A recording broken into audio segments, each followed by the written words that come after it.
Welcome to the Rewild Gear Podcast.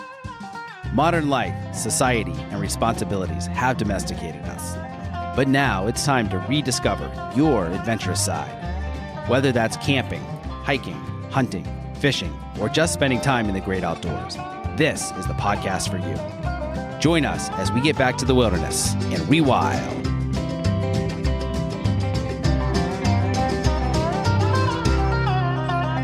Welcome to the Adventure Made Podcast, brought to you by Rewild Gear. I'm your host, Seth Spears, and I'm here today with Adam Gall. Adam is the owner and founder of Timber to Table Guide Service and Dark Timber Outfitters in Hotchkiss, Colorado, which he started with his wife, Anastacia, back in 2015. They have 2 daughters, and he is formerly both a firefighter, a wolf biologist, and a teacher. He's also very involved in state wildlife conservation efforts with the Colorado Parks and Wildlife and Backcountry hunters and anglers. Adam, welcome to the show. How are you this morning? Good. Yeah, thank you very much for having me on. Yeah, wonderful. Well, I'm so glad we get to chat. I heard about Timber to Table probably a couple years ago. I think I might have heard you on a podcast or saw it mentioned in 2% for Conservation, or maybe it's Backcountry Hunters and Anglers. I can't remember for sure. And I was just really fascinated by what you're doing as far as your guiding service, because it seems so different than most of the others, focusing on the meat and just really giving a whole experience as far as like the food side of it. And I find that fascinating, and I'm kind of a foodie myself and a big hunter. And so I'd love to just kind of hear your story and some of the adventures and how you got into guiding. Yeah. Do you want to hear how Timber to Table came to be, or? Yeah, let's start with your background story. How you got into guiding to begin with, and ended up forming Timber to Table. Sure. It would probably start. I used to live in Idaho before being here in Colorado, where we are now, and I kind of can remember a bit of an epiphany moment with guiding, where I took a friend of mine out. I knew where some elk were. I wasn't hunting personally, but he had a license, and so we went out one morning, took him into this spot, got on the elk, and while we did not end up killing anything that morning, seeing his reaction as far as me getting him into the spot, getting him set up, here's where he needs to be. It was just kind of this light bulb moment where it was like, wow, this is kind of cool. Like, I'm not hunting, but I'm sort of living vicariously through the hunter. So that was sort of where a guiding light bulb went off. And then from there, went down to Colorado, where we are now. Got some jobs with various outfitters, and noticed certain things that they were not doing from a business standpoint, even from a hunting standpoint, that I sort of made mental notes on, as far as like, if this were my show, I don't know if I'd be doing it this way, or I might think about running things differently. And finally I got to a point where I was like, I need to shut up and put my money where my mouth is. My wife and I talked about it, and kind of sorted through some options as far as what would work for us as a family, as well as professionally. And she has a background in food and butchering. She's a really good butcher. She looked at a game processing place here in the town that we lived in, so she had a really solid background there. And then, of course, I had the education and hunting background, so we tried to merge those 2 things, and that's how Timber to Table came to be. Oh, cool. Yeah, kind of the best of both worlds, huh? That's what we were shooting for. Yeah, no pun intended. That's great. So, did you grow up hunting, Adam? Yeah, my family didn't hunt. My best friend growing up in Michigan, which is where I was born, my best friend's dad is really the one that I can kind of point to as far as getting into fishing and camping and hunting, taking me out. I'd have to give acknowledgement to my parents as well because they let me go every weekend, basically, with my friend's dad. But yeah, Chris Smith was the name of my friend's dad. And I would kind of point to him as someone who got me into it. How old were you? How old were you the first time that he took you out to go hunting? I would say, middle school age. So probably like 12, 13, 14, somewhere in there. Yeah, cool. And just got the bug from there, eh? For sure. Yeah. And it started more with fishing and camping. And then that clicked and resonated with me for sure. And then they asked, hey, do you want to go rabbit hunting and then pheasant hunting and deer hunting? It's like, yes, yes, and yes. So, it's funny how once you start, it just kind of gets in your blood and you're like, oh, this is amazing. So much fun. Just being out in nature. Yep. I think some people, you just know it. It clicks with you. Whether it's hunting or riding a bike or writing or whatever the passion might be. I guess if you're lucky, you know it when it happens. And then you don't look back. You just kind of stick with it. It becomes part of who you are. Yeah, for sure. So I'd like to learn a little bit more about just the guiding services that you provide in general. So you started you took a friend out and just thought, hey, kind of like a light bulb moment of, I would do this differently, or just seeing that kind of light in his eyes, going after an animal.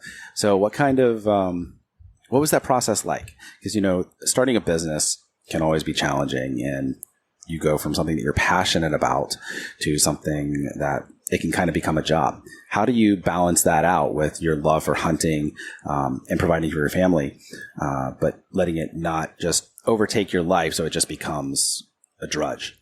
Yeah, that's a good question. I guess to go back to the first part of your question, I worked for probably 2 or 3 different outfitters before Timber to Table came to be. So that's really where I got my guiding experience and guiding chops, if you will. And then started Timber to Table. We did that for about 1 year. And that was strictly private land, late season cow elk hunts for hunters. And that still is mostly what Timber to Table is. But what we saw after about a year was the demand for those hunts was far greater than what we were able to provide with our current setup. And so that's where we looked into growing it and looking for a public land permit where we could do what I would call more traditional guided elk hunts. You're out on public land and mostly focused on bull elk. And that's where now the bulk of our business is, simply because there's just more opportunity. The public land affords you a greater area to operate. So to answer your question that you're getting at as far as the balance, we've been doing those late season cow hunts as well as the public land hunts with our sister operation, Dark Timber Outfitters. I think this will be our 6th year. And I'm now at a point where I can kind of adjust the guide schedule to where I'm not burning myself out. I used to guide the entire archery season, all 3 or 4 rifle seasons plus late season cow hunts, and that was it just became too much. I was missing my kids. My wife wasn't happy with that, so now we just do a few weeks in archery. I take some time off. I just try to take more breaks, I guess. So I'm recharging the batteries. I'm home. I can see my girls. And try to structure the business that way. And so far, it's working. So I hope I'm answering your question. Yeah, no, I think that's great. Trying to find that work-life balance can always be challenging, and especially when you're talking such a rigorous schedule during the fall hunting season. So I know that can definitely be challenging too. It's feast or famine. Yeah. It's make hay while the sun shines. Yeah, for sure. Tell me how the business has grown over the years, especially with such a renaissance of kind of both DIY Western style hunts and hiring guides, and even looking more at the food side of it, with shows like Meat Eater and Randy Newberg and others that are really popularizing this. How has that affected your business, and what changes have you seen because of that? I'll start with Randy and Steve because they've actually been really helpful as far as giving our businesses some mention, and Ryan Callahan as well. They've been great, which is I feel lucky for that. And yeah, I think you're right in terms of there's been a little bit of a pendulum swing or reawakening as far as, at the end of the day, hunting is about food, procuring meat. And I think that's always been present, but maybe got overshadowed with the quest for antlers, or shooting a big buck or a big bull, which is fine. But I think the food aspect of it has come back into the spotlight as well, which I think is great. Those guys have certainly helped, I guess, highlight that and put it back in the spotlight. As far as our business personally, I'm trying to grow it. We're still a little bit in the same situation as that first year where the demand for the hunts is greater than what I can supply. I simply don't have a public land permit area. I don't have the staff to take on all the hunt requests that we're getting, which is a good problem to have from a business standpoint, but it's still a problem when you're turning away business. So trying to grow it, but that's tricky. The staffing, like you mentioned, that opens a whole new can of worms, which in this day and age, I don't know of anyone that's not short-staffed in any arena of work. So I got to be careful there. It's easy to say, well, we're going to grow the business. And then you got to find 2 more cooks and 4 more guides. And that's seasonal work. So not everyone can just quit their construction job or quit their regular work to come guide for Adam for a week or 2. And then move on. So it's definitely tricky trying to find that balance. Yeah, that's a great point. One of the things that I really like that you're doing is that focus on the food side. I'd like to learn a little bit more about that, because from what I understand is that you guys really focus on showing how to butcher the meat, how to prepare it, and really go deep on that, as opposed to we're just going to go out and get the biggest horns that we can, which nothing wrong with that. I mean, they eat just as well as a cow elk will. But when you change the focus, these are meat hunts specifically. And if we get a bull, great. If we get a cow, great. But we're going to use every little aspect. So tell me a little bit more about that. Yeah, those are the table hunts that we originally started with. And kind of like I alluded to at the start of the conversation,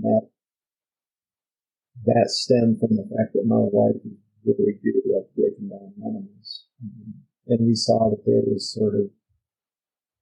we thought that there could be an opportunity with the growing demographic of hunters that are interested strictly in the food. And that was more it seemed like the newer hunters, I guess. And so with those hunts, as you said, we really try to put the focus on the education and food stuff. So with me in the field guiding, I try to teach hunting ethics, animal behavior, tracking, as much as I can give to the hunters with respect to elk in the field. And then once, if they're able to kill something, then I'll go through the animal as far as gutting it, quartering it, handling it on the mountain, and getting it out. And once we've done that, then with the timber to table hunts, that's where my wife takes over. And we work with the hunter directly in the barn, basically after the meat's hung for a day or 2, as long as we can hang it before they have to leave. And literally just basically do a custom processing job with them, where she goes through all the cuts, explains various options with cuts. It gets pretty detailed on it, which is a lot of information to pack in. But a lot of times with those hunts, that's more what people are looking for. It's not so much they want to kill an elk. It's, hey, I want to learn about the meat and what I can do with it, which I find really cool. Because hunting is sort of a conduit, but it's not necessarily why the people are there and so motivated. It's the food, which I think is kind of cool. So, growing up in Michigan, obviously that's big whitetail country. The same as like I grew up in Kentucky, and same. How would you describe the difference as far as the attitudes around hunting in Michigan as opposed to Colorado? Obviously, species are a little bit different. It sounds like you're primarily hunting elk in Colorado, and mostly whitetail deer in Michigan. But just overall, the difference in attitudes between the different types of hunters, say Midwest or East Coast hunters versus West Coast or Rocky Mountain type hunters.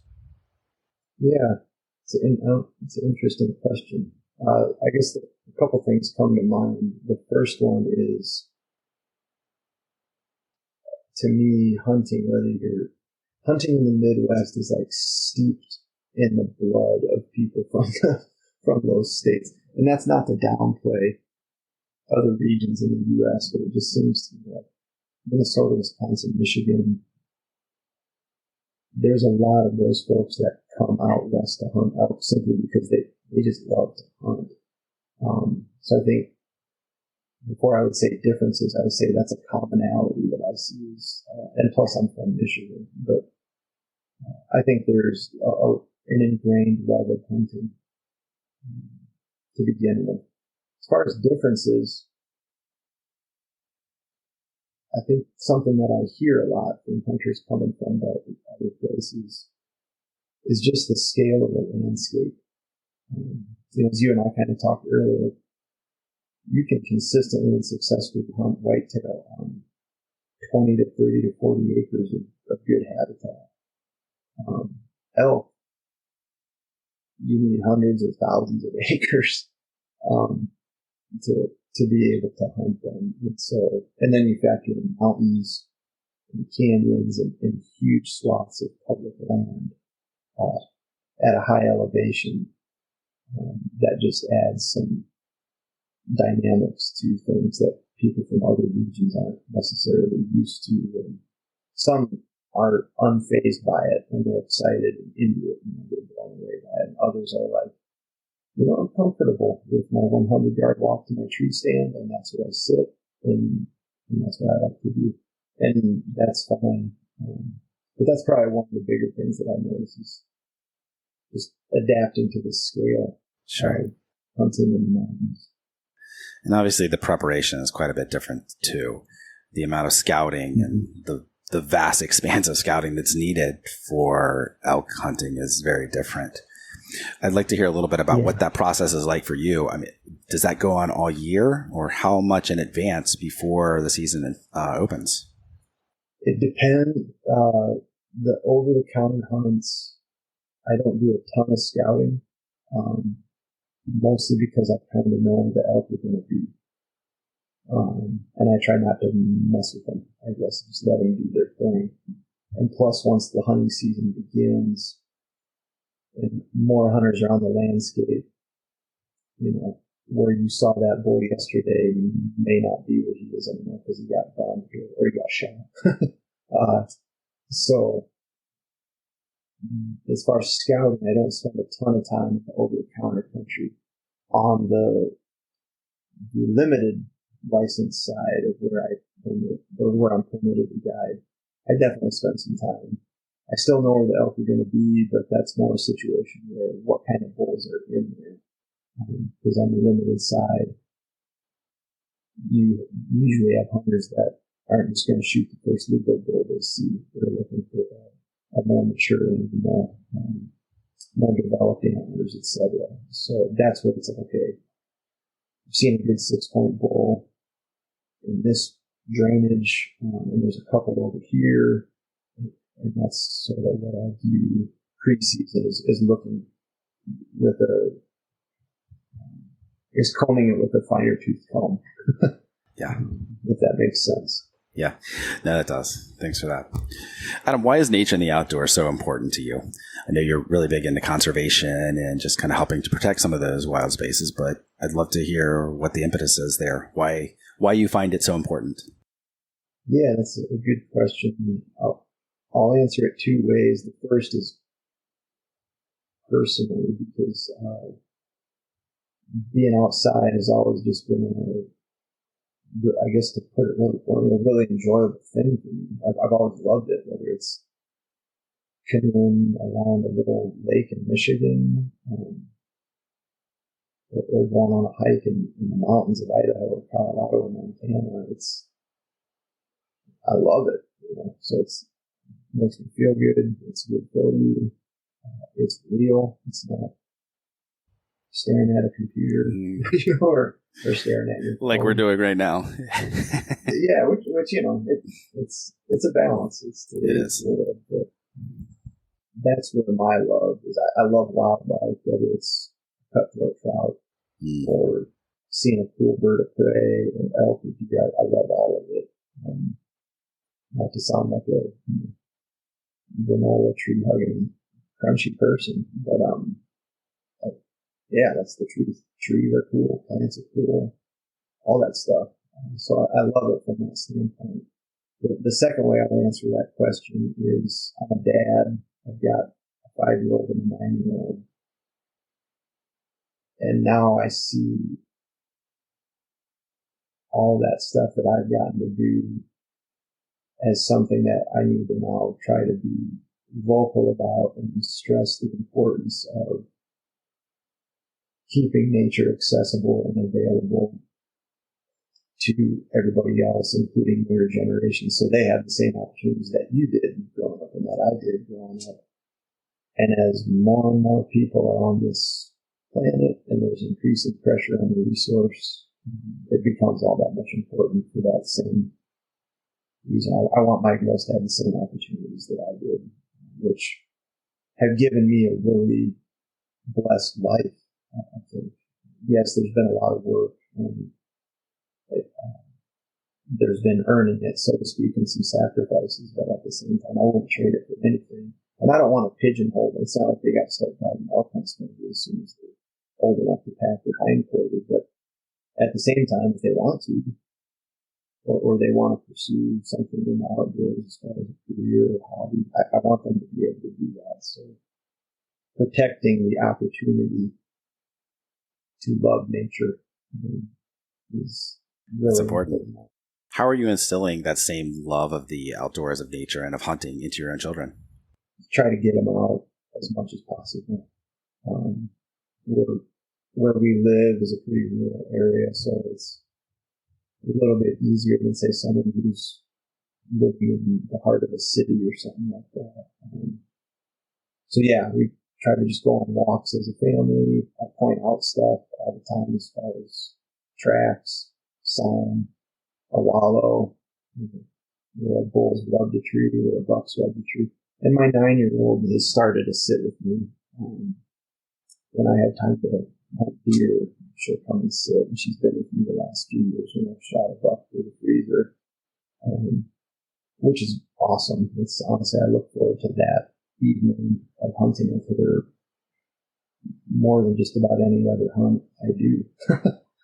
So yeah, I think that would be the short answer. Just try to expose them to as much in a comfortable way as possible. I'm not taking them on death marches, and as soon as they say they're bored or they've had enough, I quit.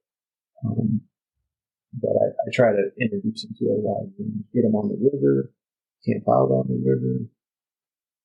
Yeah, whatever opportunity we can. Nice. Yeah, I think that's great. Now, you kind of alluded to it earlier, just as far as the changes in the landscape with more pressure from people, expansion.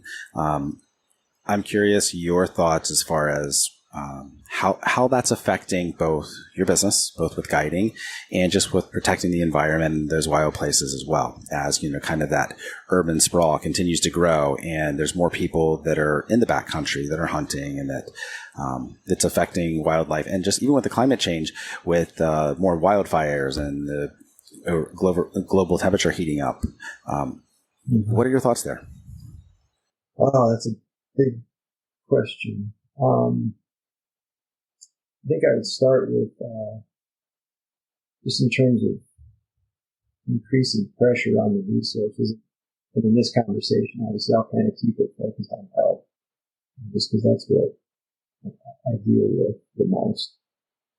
So my answer there in terms of dealing with pressure is hopefully for state agencies that are responsible for managing those resources can adapt and shift management strategies for hunting regulations and license allocations and all that stuff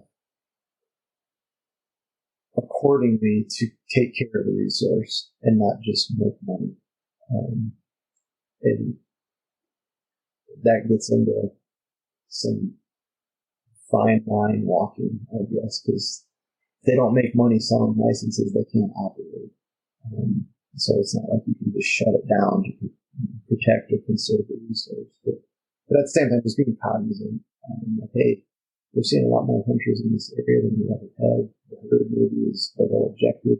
We need to think about doing some things from a licensing standpoint, reducing opportunity, which not everyone wants to hear, and those are hard conversations, but that's the reality. Beyond that, I guess scaling out to the bigger landscape as far as the continuing drought or aridification, they're starting to call it now here where we live. There's just less water with more people, the continuing pressure on the landscapes. That requires, I guess, maybe at the Forest Service level or public land management agencies to start to take that into consideration with their management plans in terms of how they're logging or not logging, recreational impacts, and walking dogs, mountain biking, all that stuff. It might sound trivial, but when you ramp it up to the scale that some places are seeing out here, places are being loved to death. And of course, that has ripple effects on wildlife. A really prime example that gets mentioned a lot is over in the Eagle Vale area in central Colorado. That elk herd has declined, I believe, close to 60% in the last decade. And the biologists there have been tracking really diligently. And to boil it all down, it comes down to too much recreation. You've got mountain bikers and hikers and all these people that are on the landscape year round, and it's impacting calving grounds. And so calf survival is really low. And when you start to add that on year after year, the herd's going to suffer, and that's what's happening. So, yeah. So anyways, it's a big, complicated question, but basically on top of the monitoring and management, being able to act on it. I guess the other thing I put in there, because it's super important, is educating the public. There's so many people moving out west right now that really don't understand public lands and how they function, and the other animals that are using it, and really depend on migration corridors and having winter range. So anyway, that's going off the deep end. Yeah. It's a very complicated topic. Yeah, I mean, that makes sense because on the one hand, we want people to be in nature, in the outdoors, to have recreational opportunities. However, I mean, that's healthy for us. However, there is that downside, like you're talking about, where it is affecting the wildlife and their migration patterns, and where they're bedding and raising their young and stuff like that. So, yeah, and I think it can all get done. everybody can have their cake and eat it too, is what I guess I'd like to think. And the way we can do that, or my thoughts on it, are, I guess, focuses on people's willingness to compromise. Hunters have set seasons. We don't get to go out and shoot elk all year long, which is a good thing. Likewise, we may need to start thinking about trail closures to hikers and people that are walking their dogs or want to ride their bike. Because, hey, this mule deer herd winters here. This is the only place they have to survive. So you guys can ride your bikes in here all summer long. But starting October 1st, you're not going to be able to. And here's why. And so trying to give everybody a little bit, but also be willing to sacrifice a little bit so you can kind of see some greater good for all the user groups. I think that would entail a lot of education. Yes. Probably absolutely. a lot of pushback as well. I think it's a great idea. Probably just a lot of education needed just to get people talking about that. Because, at times... And most people, I think most people want to do good. They don't want to have negative impacts on places that they love. But as you just said, getting them to understand, here's why this is a negative impact. And if we can just modify that behavior, most people, I think, are willing to come along. Would you say that is one of the biggest issues or threats to conservation today? Humans? Well, humans and just like the expansion of recreational areas and just more people on the landscape or yes, something else. Without a doubt. No, I think it is for sure. I mean, you can throw in, a warming climate or climate change, however you want to word that. There's definitely impacts that we're starting to see there. But at the end of the day, I think it's people. There's more people on the landscape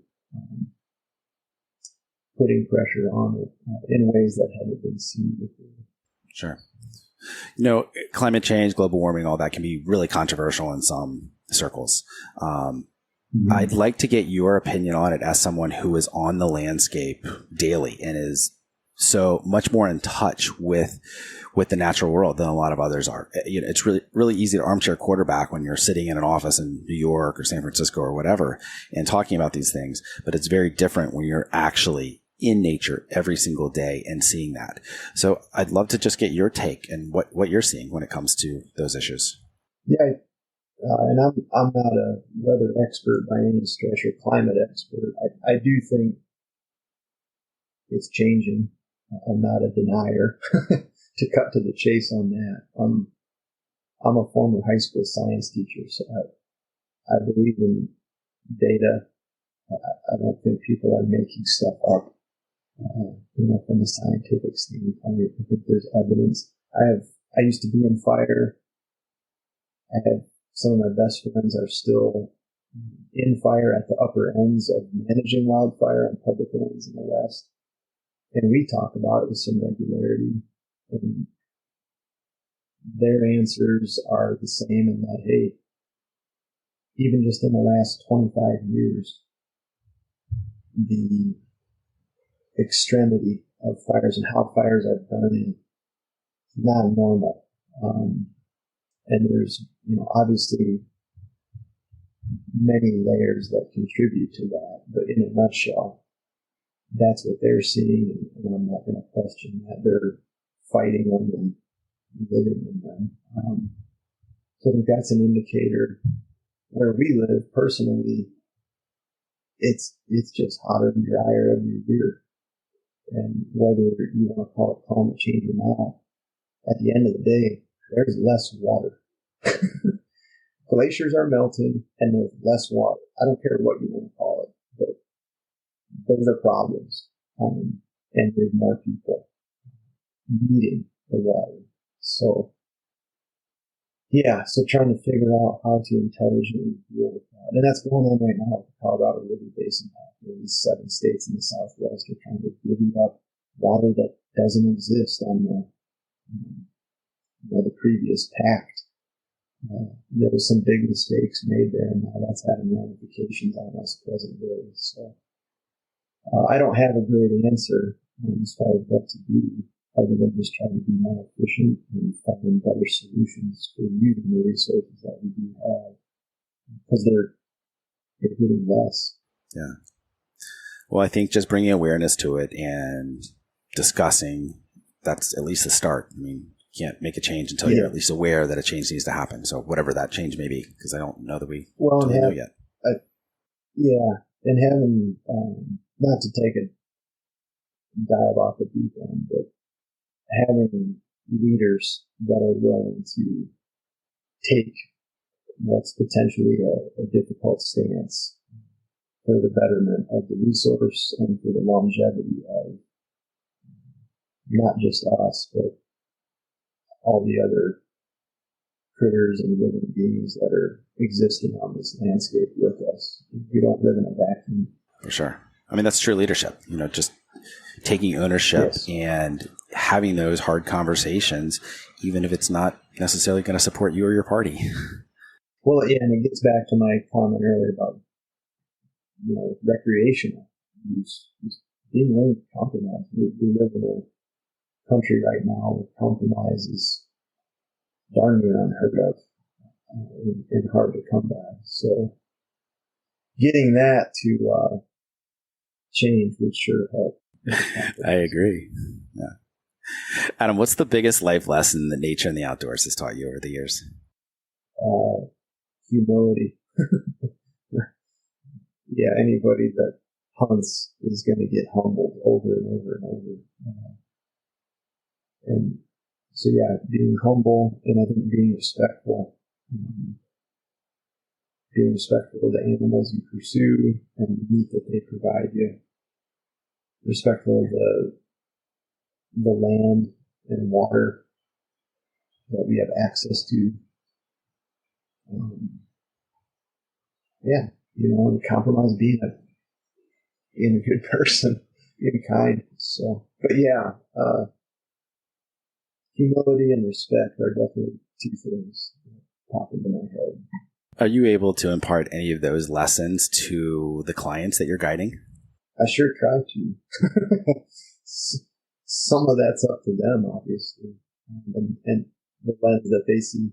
Yeah, the lens they see the world through. But for sure, in our hunts, I'm pretty blunt with people as far as like, hey, I realize you just paid me a pretty significant chunk of money to take you on an elk hunt and guide you. You're taking time off work. You're taking time away from family. You've come a long ways. You've spent a lot of money. And we may not see or hear enough in the next 5 days. That stuff's out of my control. I'm going to work really hard and try to be smart, but that's how it goes. And I try to tell people that. So I set a really low bar from the get-go. Managing expectations. Exactly. And then that way, if they see elk or they kill one, it's like, wow, look at that. This is great. But I try to impart the humility and respect through our hunters. Yeah, that's great. Adam, I'd love to hear just one of your favorite stories while guiding, or maybe just while you're hunting yourself. Yeah, hunting. Well, probably one of the more memorable hunts for me is the one that just pops into mind. It was just the first elk I killed, like me personally. I was by myself. I bow hunt. Bow hunting elk is hard. It took me years before I finally killed one with my bow. And it wasn't a magnificent bull or anything like that, but it was a great hunt in a beautiful spot by myself. And I guess a few things that I remember were stalking up on the bull. It had rained, so it was really quiet walking. And I remember being so excited. This bull was by himself. He was feeding. The wind was in my favor. The ground was so soft and quiet. And I just remember thinking, everything is going my way right now. and with elk hunting, that doesn't all, it's like 9 out of 10 things can be going your way, but then that 10th thing screws you. But it all came together. And I remember looking at a tree and saying, if I can get to that tree, that's where I'm going to draw my bow. I'll be in range where I feel comfortable shooting. And I got to that tree, drew the bow quartered away, like opened up his vitals really nicely. And I made a great shot. He died within like 30 yards. I remember hearing the crash when he fell down. And I'm not going to lie, I started crying. I was so excited, so happy, so relieved. It was, not to sound cliche, but for a kid growing up in Michigan, hunting Mrs. Cooney's 80-acre hardwood swamp for whitetails, and then getting to come out to the San Juan Mountains and kill a bull elk with a bow by yourself. It was a really empowering feeling. It was like, I can do anything, if I can do this. So that was a really memorable kind of breakthrough thing for me, was killing that first elk after a lot of failed opportunities and humbling moments and lessons learned, which I think today has kind of helped me be a decent guide, actually, because no one has screwed up on elk more than me. So I've learned a lot of lessons. But that was a really memorable one. I think it's really unfortunate that we often learn more from our failures than our successes. And that kind of helps to guide us moving forward, which, I mean, I guess that's a good thing as well, but sometimes it would be better to learn from others' failures than our own. Sure. Adam, what's an adventurous experience that you've had out in the wilderness that you'd never want to experience again? I don't know, man. Like, the really bad ones, I guess, maybe I've blanked out of my memory. I can remember there used to be a wolf owl just up in Idaho. And this wasn't necessarily, it wasn't a quote-unquote bad experience. It was just really stupid. We had trapped a wolf. I trapped a wolf, and my job was to put radio collars on these wolves and draw blood and do some data collection on the animals that we trapped. I was working for the Nez Perce tribe during the reintroduction period of Idaho's wolf population. I remember I trapped this one wolf, and we have to drug it, and I underdosed it. And so it came out of its drug-induced state earlier than I wanted it to. Long story short, the wolf took off. It got up and took off, still wearing some of the equipment, namely a muzzle that I had over its whole face, which is a problem for the wolf. So I took off running after the wolf to try to get and I didn't really know what the hell I was going to do once I caught up with this wolf. It was still a little wheezy from the drugs, and so it would run a little ways and then stop, and run a little ways and then stop. And once I finally caught up to the wolf, I snuck up on it, and I tackled it and tried to rip the muzzle off of its head so it was safe, it wouldn't get hung up in on a tree branch or something. Because it had a rope that was kind of this cord attached to the muzzle that sort of kept it snug. And that's what I was concerned with, because it was going to get hung up. But I remember reaching over to pull that muzzle loose. And I don't have a good way to describe it, but the wolf snapped its head back trying to bite my arm when it saw it reach over. And the speed at which that wolf's jaws snapped, and it came about, literally like an inch from my forearm. Wow. And they've got a pretty powerful bite, obviously. I've been told. It really destroyed my arm. And once that happened, I kind of rocked back on my knees and got off the wolf and was like, okay, I need to reassess what I'm doing. Because I was about 6 miles in. something had happened, it would have been a bad deal for me. But long story short, even with that little wrestling match, I was able to get the muzzle off. The wolf had hung loose and it slipped off his head, which was the intention. So goal achieved. But as far as like a dumb misadventure thing, that's one that kind of pops into my head. But I would never do that again. It was just an idiotic thing. But it was like the diligence of the job, trying to get the job done. Overrode common sense. Gotcha. Oh, that's a great story. Speaking of wolves, Adam, I'd like to get your take on kind of the controversy surrounding them. As you know, I know, especially in Colorado, where they've been reintroduced, and in a lot of other states, it's happened a little bit more organically. And I know in Colorado it has as well. However, they had the bill that passed, I think it was last year, or maybe it was a couple of years ago. So they're actually reintroducing them. So as someone with boots on the ground there, just love to get your take and thoughts on all that. Well, you hit the nail on the head with saying it's controversial. That's goes without saying when it comes to wolves, unfortunately. And yes, in Colorado, they made reintroducing wolves a ballot initiative, which barely passed. If you round it to whole numbers, it was basically a 50-50 split. Wow. But by a few tenths of a percent, basically, it passed. So Colorado's not obligated to reintroduce wolves. By December of 2023 is when the management plan has to be completed, and theoretically the wolves need to be on the ground. And there already are wolves here, but those wolves, from a reintroduction standpoint, they don't count. I'm kind of putting that in air quotes.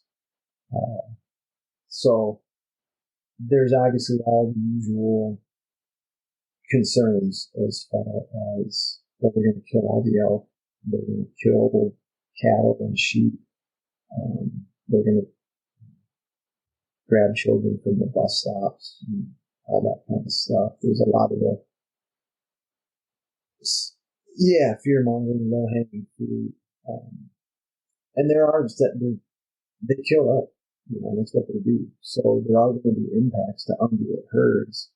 I'm not trying to downplay that at all. I'm concerned about it. I voted no. I'm a former wolf biologist. And think wolves are amazing animals, but as far as having a federal reintroduction, I just don't think that needs to happen. I think letting them come in on their own, which they're already doing, would be a much less divisive approach, and from a social acceptance standpoint, much easier to palate, if you will, for those that don't really want to in the first place. Do you think if it happened that organically, where they just kind of migrated in, as opposed to being reintroduced, though, then they wouldn't be protected, and so that would have adverse effects there as well? Because I'm always curious where that balance lies. Yeah, and I'm not going to. I'm not a huge expert on endangered species stuff, but the wolf populations in the Great Lakes, as well as Colorado and a few other states here in the Southwest, they just were relisted. So any wolves coming in, if they didn't have, if this proposition hadn't passed, so it's kind of a new point at this point, but they would have those protections. The wolves that are out there would have those endangered species protections. So it's in a weird flux right now, because the state of Colorado is trying to get, since they've been relisted under the Endangered Species Act in the state of Colorado, it's creating some issues, because when the proposition that we voted on passed, they weren't on the endangered species list. So now the state of Colorado has to apply. They're trying to get a 10J management rule placed on Colorado's population, which, in a nutshell, it's a section of the Endangered Species Act that allows for more flexible management of the wolf population. We don't know if we're going to be awarded that or not. We're kind of waiting here. We're hoping we will, because if a wolf or a wolf pack causes trouble with a livestock operator, those 10J rules allow some management flexibility to handle the situation. So, I don't know if I might be going off the deep end here and not answering the question that you're asking. No, I think that's helpful for sure. I just like to get different takes on it because it is such an interesting topic, and just, the concept of rewilding, which, our company is named after, more to rewild ourselves, but to help animals do that as well. But it also raises complications and additional issues, because when a species has gone extinct from that area, reintroducing them, things have changed, and it's not the same as it used to be. So it's not just it's not so I always dried. liken it kind of to a bit of a learning curve. I don't believe wolves are going to kill all the elk. They're not going to kill all the deer. They're going to kill some for sure. And there's going to be localized impacts on certain herds that are going to require, adjusting management strategies. But at the end of the day, I try to stay positive in the standpoint that, hey, look, they have a place here too. Hopefully we can get a balance between wolf and ungulate populations where we still have hunting opportunities as an economic driver for the state of Colorado, which, whether you like hunting or not, at the end of the day, hunting brings in millions and millions of dollars to our state. And I should know the exact number off the top of my head, but I don't. But I can promise you it's massive to the state's economy. And so, obviously, there's concerns there that if that is diminished, or we got to figure out other ways. And there's the promotion of, hey, when wolves come here, there's going to be wolf tourism. There's going to be new economic opportunities that arise from having the wolf on the landscape. I'm slightly dubious and skeptical of that, because while those may rise up, there's going to be others that are negatively impacted, outfitters like myself, for example. So there's a give and take there. And like I say, I try to stay open-minded about it and be flexible. But at the same time, for me to say, I don't care, it's going to be fine, whatever. If a wolf pack sets up shop in my permitted area, it's going to cause issues. Yeah, for sure. It's a balancing act like anything. I'd like to switch gears for a moment here. Being a guide and spending so much time in the outdoors, I'm sure there's equipment that you always have with you. What gear do you always take out, no matter what, that you consider essential? Yeah, I will answer that question through the guiding lens, if that's okay. For my work, having a decent first aid kit is, the more I guide, the more I think about safety-related stuff. I think when I was younger, and this goes with a lot of things, you kind of take death for granted, I think, or accidents, You don't want them to happen, obviously, but you don't think about them enough as you get older. Maybe, and now I'm a dad and I'm older and all that stuff. So it's like, you think more about what could happen. So anyways, first aid, having a way to deal with accidents in my path is important. But what I do, having a good knife and fire starting stuff for emergencies, those are things that are pretty imperative to me as far as like what's in my backpack. Being able to handle an elk that's dead on the ground, and I gotta get it broken down and hauled off the mountain. And I can go into a very detailed list of what's in my backpack if you want. But as far as the basics, it's what I don't leave home with is first aid, fire starter, good knife, a headlamp. And I guess depending on where I'm going, I do bring my phone, not only for pictures, if they're successful in the field, but also to text or communicate if I need to with my guides or my wife or whoever, if there is an emergency. I do have some of those Garmin mini inReaches for places where there isn't services. It's a dead zone. So yeah, I don't know how in depth you want me to get, but those are some of the basics that I think are important to have for what I do. I'd love to hear what companies that you just love, who you feel are doing just an amazing job of their product quality and that you always tend to reach for and stock in your own pack or encourage clients to as well. Yeah. As far as what I wear, elk hunting with boots are super important. Taking care of your feet. And there's a lot of good boot manufacturers out there, but I really love Penelope boots. They're not cheap, but they're really dependable, solid, durable boots. So I love those sort of gear standpoint. From what I wear, since I was a little kid, I've always loved wool. And so when merino wool came on, it was like, ooh, sweet. Like, you can wear this stuff next to your skin. So First Light is a clothing manufacturer based out of Idaho. And actually Meat Eater owns them now. But First Light, I've always been a big fan of them because they were a merino wool-based company at the onset, and that was really appealing to me. And plus, they make good stuff, so that's a company that I really like. But again, there's a lot of other really good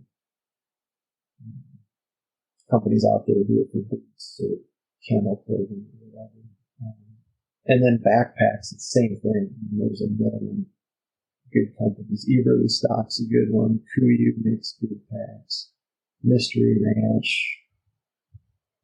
What's the other one? Exo Packs. Alps Outdoor. I mean, there's on and on and on. The hunting industry has developed, and the technology has gotten so much better. Things are lighter, stronger, carbon fiber frame. I mean, on and on and on. But yeah, those are a handful of companies that, and I'm not paid by them to say any of that stuff. It's just, that's what I wear and what I use. That's a great start. You mentioned always having a good knife. I'm curious what your go-to is. I have an old, for a long time, I just used the Buck Classic 110 folding knife. I used that for a really long time. Now I've had that one retired because the tip, I've got several of them and the tips are broken off from digging out elk ivories and stuff. But I use a Kershaw knife that I really like. And it's not so much the brand, but it's the design of the blade. And what I really look for in working with elk is I like having the drop point at the tip for skinning purposes, especially running it up the legs. It keeps that tip from catching on connective tissue and stuff like that. So having that drop point and also a nice sweep, a nice belly blade, again for skinning and kind of breaking and being able to make big sweeping cuts when you're quartering that animal. Having more surface area on the blade is more efficient. I'm working not as hard because I'm making fewer cuts, and I'm also able to get that meat off the body and cool down quicker. And having a good blade material that holds an edge. And if you don't, taking 30 seconds to run it over a sharpener, so you're always working with a sharp blade, you can exhaust yourself cutting up an elk with your dull knife, and that's when things get dangerous and you make a mistake because you're sawing on the animal instead of cutting. Yeah, that makes sense. Adam, as we kind of wrap up here, just a couple quick questions. What is there a book or books that have impacted your life in a meaningful way?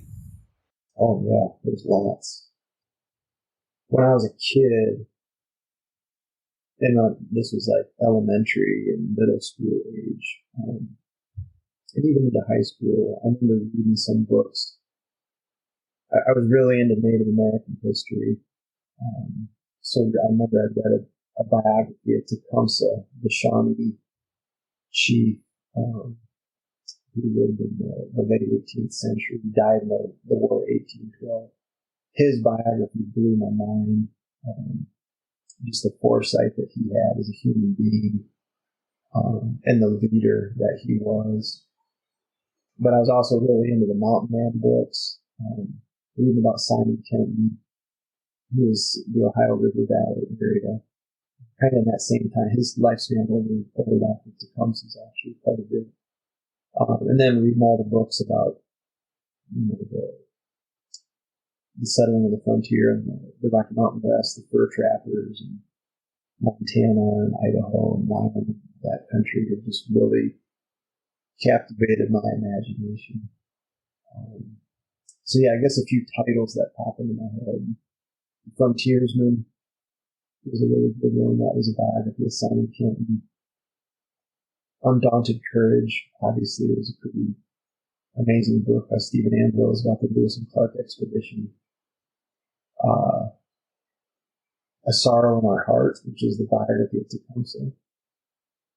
The 9 Mile Wolves was one that really captivated my attention. I think that was when I was in high school. That's a Rick Bass book about the 9 Mile Wolf Pack that came up in Montana before the introduction efforts.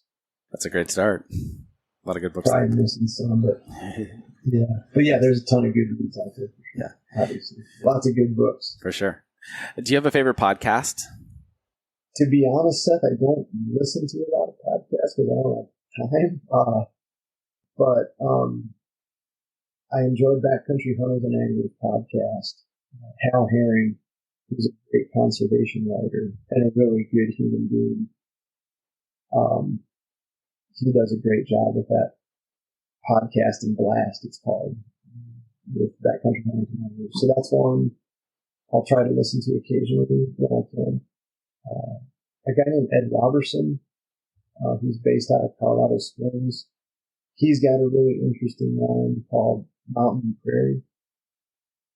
And he gets a really diverse range of guests on there. A lot of authors, entrepreneurs, people that are connected to Western landscapes primarily. So that's one. And I've actually been on his podcast, which is so I'm sort of biased. And then just from a pure checking out standpoint, one I'll listen to every once in a while is called Smartless. With yeah, it's hilarious. I learned about it through Ed Robertson, the Mountain Prairie podcast. He mentioned it, and it's kind of Hollywood stuff, to be honest with you, but it's just like an hour of checking out. And I don't ever have an hour. I'll listen to it like 10 minutes at a time when I'm driving in the truck. But it's hosted by Jason Bateman, the actor, and Will Arnett, and then Sean Hayes. So they're all like actors, and they'll just get other actor friends on there. But some of the segments are hilarious. They just pick on each other, and they're really sarcastic, which I appreciate that kind of humor. So. Nice. That's a good list too. Adam, what's one piece of advice that you would give to our audience? I guess I would reiterate something I think I kind of touched on earlier, which in this day and age I think is lacking a little bit, and that's just being kind, being good to each other, being willing to listen to the other opinion in an objective way, and not judging and pigeonholing everyone and painting with huge broad brushstrokes, and understanding that there's nuance in a lot of topics and facets that are impacting us today. So yeah, I guess being kind is something that I think we could all use a little more. And civility and respect, I think, are a couple of things that have just gotten watered down, or people feel they don't need to be anymore, and that is troubling to me. So yeah, kindness, civility, and respect, I think, are a few things I would try to pass on to people to keep in mind. I'm guilty of it too. I have bad days. Aren't we all?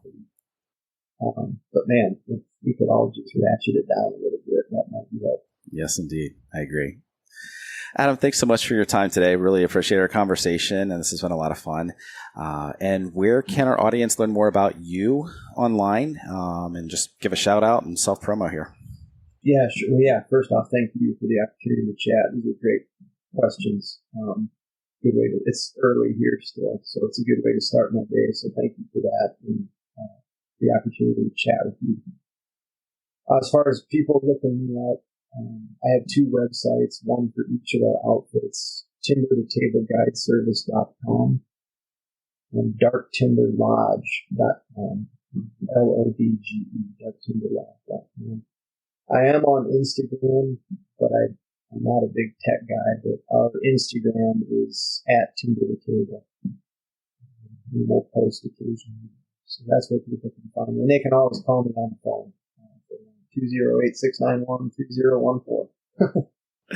Super. Well, we'll be sure to include these resources in the show notes. So anyone who's interested in hiring your guiding service or checking out what you have to offer can get in contact with you. Adam, thanks so much for your time today. Really appreciate it. And for the rest of you out there, until next time, stay wild. Thanks for listening to the Rewild Gear Podcast.